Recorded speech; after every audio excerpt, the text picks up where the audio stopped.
Good afternoon प्यारे बच्चों। आज की हमारी क्लास है बीएसटीसी फर्स्ट ईयर के लिए और हमारा जो विषय है वो है भारतीय समाज और शिक्षा।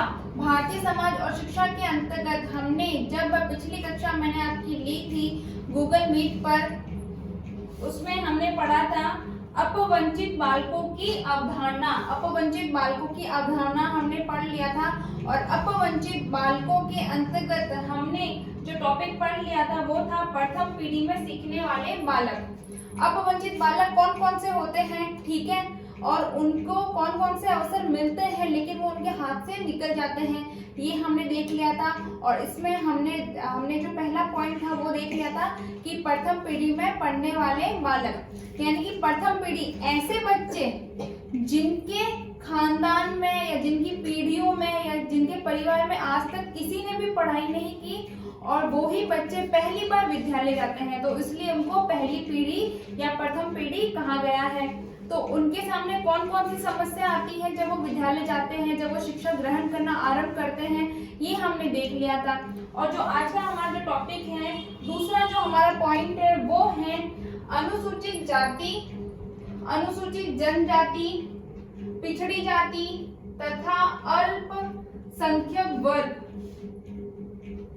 इनकी क्या समस्या आती है शिक्षा के अंतर्गत? विद्यालय ये बच्चे जो अनुसूचित जाति के बच्चे हैं, अनुसूचित जनजाति के बच्चे हैं, जो पिछड़ी जाति है, जो अल्पसंख्यक वर्ग हैं, इनके सामने कौन कौन सी समस्या आती है जिसकी वजह से ये जिन कारणों से ये विद्यालय नहीं जा पाते, यदि विद्यालय जाते भी हैं तो पढ़ाई पूरी नहीं कर पाते, ठीक है। इनके परिवार वाले या तो उनको भेजना पसंद नहीं करते और भेजते भी हैं तो किसी कारणवश इनकी पढ़ाई रुक जाती है बीच में और बहुत सारी समस्या इनके सामने आ जाती है। तो कौन कौन सी समस्या सामने आती है तो वो हम देख लेते हैं। आप सबसे पहले ये टॉपिक नोट डाउन कर लो कि अनुसूचित जाति, जनजाति, पिछड़ी जाति तथा अल्पसंख्यक वर्ग। हमारा जो पहला पॉइंट है इसके अंदर वो है माता पिता की निर्धनता की समस्या।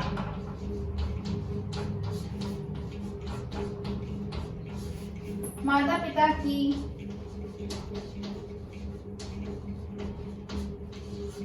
निर्धनता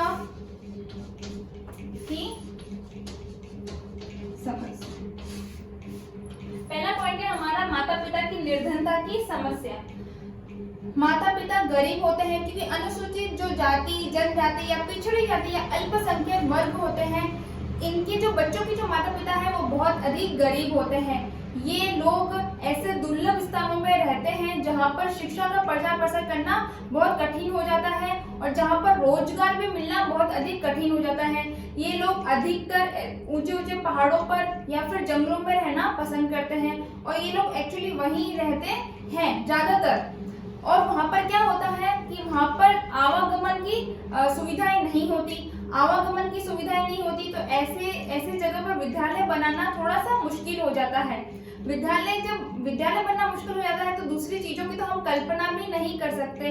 वहाँ तो ना तो कोई रोजगार का साधन होता है और ना ही इतना कोई चीजें होती है कि माता पिता अपना खुद से कोई कारोबार या खुद से कोई कामकाज कर सके। इसीलिए उनके पास में इतना धन नहीं होता और उनको रोजगार के लिए या तो वहीं पर ही कोई छोटी मोटी चीजें करनी पड़ती है या फिर शहर की तरफ या गाँव की तरफ आना पड़ता है। ऐसे में माता पिता निर्धन होते हैं, पैसे दोनों जने मिलकर कमाते हैं लेकिन फिर भी उनकी आपूर्ति नहीं हो पाती, इसीलिए वो बच्चों को भी बोलते हैं कि भाई तुम भी हमारे साथ में काम करो। इसलिए बच्चे भी मजबूर हो जाते हैं अपने माता पिता की हालत देखकर, इसलिए बच्चे भी माता पिता के साथ में रोजगार ढूंढने निकल पड़ते हैं। तो ऐसे में माता पिता गरीब होते हैं तो सीधी सी बात है वो बच्चों को जब बच्चे कमाने में लग जाएंगे तो वो विद्यालय कैसे जाएंगे। तो सबसे मेन जो मुख्य कारण है वो यही है कि माता पिता की निर्धनता की समस्या। दूसरा पॉइंट है माता पिता तथा अभिभावकों के अशिक्षित होने की समस्या। माता पिता तथा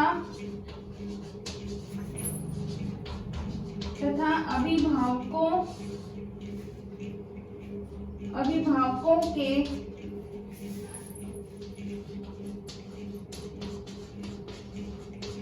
अशिक्षित होने की समस्या। माता पिता तथा अभिभावकों के शिक्षित होने की समस्या। जिनके परिवार में माँ पढ़ी लिखी है या पिताजी पढ़े लिखे हैं या फिर दोनों पढ़े लिखे हैं, तो वो तो इस शिक्षा के महत्व को भली भांति समझेंगे, क्योंकि उन्होंने वो चीजें देखी है। लेकिन जिनके माता पिता पढ़े लिखे नहीं है, तो उनके सामने शिक्षा की समस्या आती ही है, क्योंकि वो लोग खुद शिक्षा के महत्व को नहीं जानते, तो वो अपने बच्चों को शिक्षा का महत्व कैसे समझाएंगे। हालांकि वर्तमान बहुत सारी चीजें चेंज हो गई है, कितने सारे माता पिता अशिक्षित होते हैं लेकिन वो बच्चों को शिक्षित करते ही हैं। लेकिन हम बात कर रहे हैं यहाँ पर अनुसूचित जाति, जनजाति, पिछड़ी जाति और अल्पसंख्यक वर्गों की, जहाँ पर ये समस्या आज भी विद्यमान है। वो यही चाहते हैं कि पढ़ने लिखने से क्या होगा, कुछ भी नहीं होगा। अगर हमारा बच्चा कामकाज में लगेगा तो बड़ा होकर वो इसकी कामकाज उसके जीवन में काम आ सकता है। इसीलिए जो माता पिता खुद पढ़े लिखे नहीं है, तो उनके सामने अशिक्षा की समस्या आती है, तो वो अपने बच्चों को भी अशिक्षित ही रखते हैं, अपने बच्चों को भी शिक्षा नहीं दे पाते। सीधी सी बात है। और बच्चा अगर विद्यालय चला भी जाता है, उसको होमवर्क वगैरह कोई चीजें मिलती हैं, ठीक है, तो वो अपने घर पर अगर खुद से होमवर्क करेगा तो उसको कितनी सारी चीजें समझ में नहीं आती होगी, तो ऐसे में वो अपने अशिक्षित माता पिता से पूछ भी नहीं सकता। ऐसे में कहीं ना कहीं बच्चा भी पिछड़ता जाता है और ये समस्या हमेशा उसके सामने विद्यमान रहती है। तीसरा पॉइंट है हमारा पर्याप्त दूरी पर विद्यालयों के अभाव की समस्या। पर्याप्त दूरी पर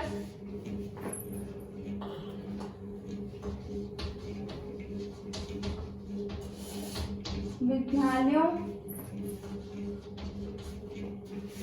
के अभाव की समस्या। मैंने जैसे कि आपको अभी बताया कि भाई जो दुर्लभ स्थानों पर ये लोग रहते हैं, तो वहां पर विद्यालय इतने उपलब्ध नहीं होते।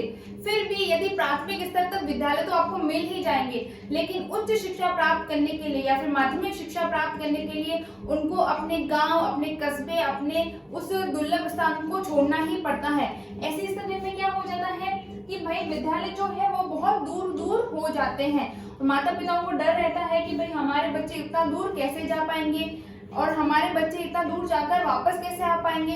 तो ऐसे में उनके मन में ये डर बैठ जाता है कि हमारे बच्चे इतना दूर नहीं जा सकते, और ऐसे में खासकर बालिकाओं की शिक्षा तो रुक ही जाती है, क्योंकि प्राथमिक शिक्षा तो फिर भी वह अपनी जगह पर रहकर प्राप्त कर लेती है, लेकिन उनको माध्यमिक शिक्षा या उच्च माध्यमिक शिक्षा प्राप्त करने के लिए तो अपने कस्बे से बाहर निकलना ही होता है और उनकी पढ़ाई रुक जाती है।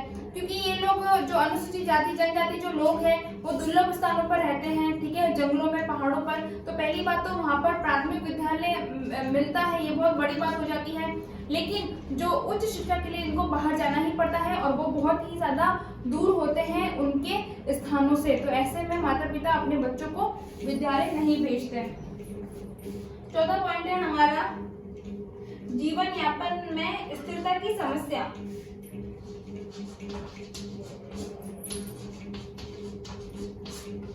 जीवन यापन में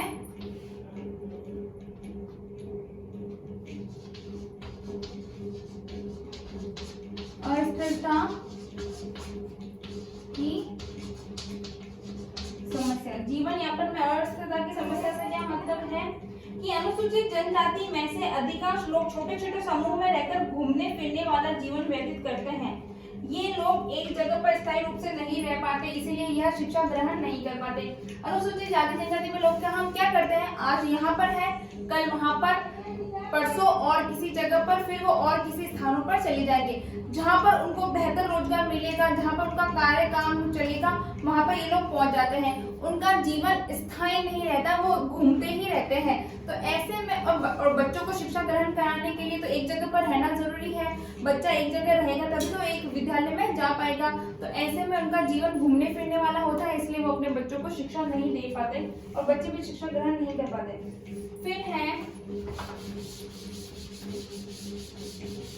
नेक्स्ट पॉइंट है कि जनजाति में योग्य शिक्षकों के अभाव की समस्या।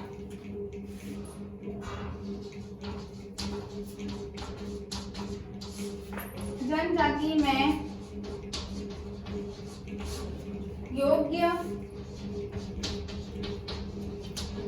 योग्य शिक्षकों के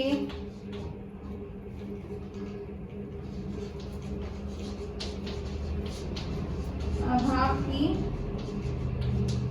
समस्या। नेक्स्ट है हमारा जनजाति में योग्य शिक्षकों के अभाव की समस्या। जनजाति में योग्य शिक्षकों की अभाव की समस्या यानी कि जनजाति में योग्य शिक्षक नहीं मिल पाते, उनकी बहुत अधिक कमी होती है। सीधी सी बात है, जब जनजाति के बच्चे पढ़ेंगे ही नहीं तो वो बड़े होकर एक शिक्षक कैसे बन पाएंगे। जो बनते भी हैं वो बहुत इतने कम होते हैं कि भारत में इतने सारे अनुसूचित क्षेत्र बने हुए हैं कि उनकी कहीं और जगह पोस्टिंग हो जाती है, और जो सच में जहाँ पर वंचित हो जाते हैं वो तो स्थान वंचित ही रह जाते हैं। तो इनकी समस्या बहुत अधिक पाई जाती है क्योंकि इनमें शिक्षा की कमी होती है। जब ये लोग शिक्षा ही ग्रहण नहीं करेंगे तो आखिर में उनमें योग्य शिक्षक की तो समस्या उत्पन्न होगी ही। नेक्स्ट है हमारा छात्रावास संबंधी सुविधाओं की समस्या। छात्रावास संबंधी सुविधाओं की समस्या। भाई बच्चे प्राथमिक शिक्षा तो प्राप्त कर लेते हैं, लेकिन उच्च शिक्षा प्राप्त करने के लिए उन्हें अपने स्थानों को छोड़ना ही पड़ता है। ऐसे में वो दूसरी जगह आकर शिक्षा ग्रहण करते हैं, लेकिन सबसे बड़ी जो मेन प्रॉब्लम उनके सामने होती है वो ये होती है ठहरने की व्यवस्था, रहने की समस्या उनके सामने आती है। ऐसे में जो छात्रावास होते हैं उनकी बहुत कमी होती है, उनमें सीटें भी नहीं मिल पाती हैं, और जो योग्य बच्चा होता है जो सच में शिक्षा का हकदार है वो इस रेस में पीछे रह जाता है, उसको वहाँ पर स्थान नहीं मिल पाता। इसलिए बच्चे के सामने रहने की समस्या उत्पन्न हो जाती है और ऐसे में उसकी शिक्षा अवरुद्ध हो जाती है, रुक जाती है, क्योंकि उसको वापस घर की तरफ लौटकर आना ही पड़ता है। नेक्स्ट पॉइंट है हमारा अध्यापकों के लिए सुविधाओं का अभाव। अध्यापकों के लिए सुविधाओं का अभाव। ऐसे अनुसूचित क्षेत्र में जब कोई अध्यापक जाता भी है तो उसको बहुत अधिक समस्याओं का सामना करना पड़ता है। सबसे पहले तो विद्यालय में भी इतनी सुविधाएं नहीं होती है कि वह शिक्षा आसानी से बच्चों को दे सके। साथ ही साथ में उसके ठहरने की, रुकने की, खाने की समस्या भी सामने आ जाती है, क्योंकि वो अनुसूचित क्षेत्र होते हैं, वहाँ पर इतनी सुविधाएं नहीं होती है। और जो अध्यापक होता है जिसको सच में सुविधाएं चाहिए, तो ऐसे में कितने सारे अध्यापक ऐसे होते हैं जो अपने इन समस्याओं का सामना करते हैं और साथ ही साथ में अपने तबादले की मांग भी करते हैं कि भाई हम यहाँ पर नहीं रह सकते, हमें कोई दूसरी जगह पोस्टिंग दे दो। तो ऐसे में भी जब योग्य शिक्षक नहीं मिलेंगे तो बच्चों को कौन पढ़ाएगा, बच्चों को अच्छी शिक्षा कौन देगा। लास्ट पॉइंट है हमारा अस्पृश्यता की समस्या। अस्पृश्यता, भेदभाव, छुआछूत, ऊंच नीच, ये सारे एक ही शब्द के अर्थ निकलते हैं।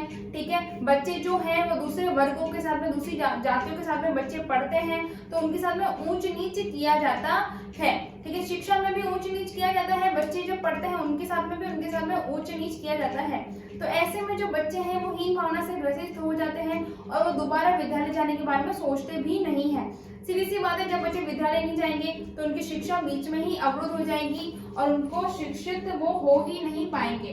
ठीक है बच्चों, तो ये थी हमारी आज की क्लास जो हम पढ़ रहे थे अनुसूचित जाति, अनुसूचित जनजाति, पिछड़ी जाति तथा अल्पसंख्यक वर्ग के बारे में। इससे संबंधित यदि आपको कोई भी प्रॉब्लम आए तो आप मुझसे पूछ सकते हो। आगे जो भी पॉइंट रह गए हैं इसी कड़ी में वो हम नेक्स्ट क्लास में पूरा करेंगे।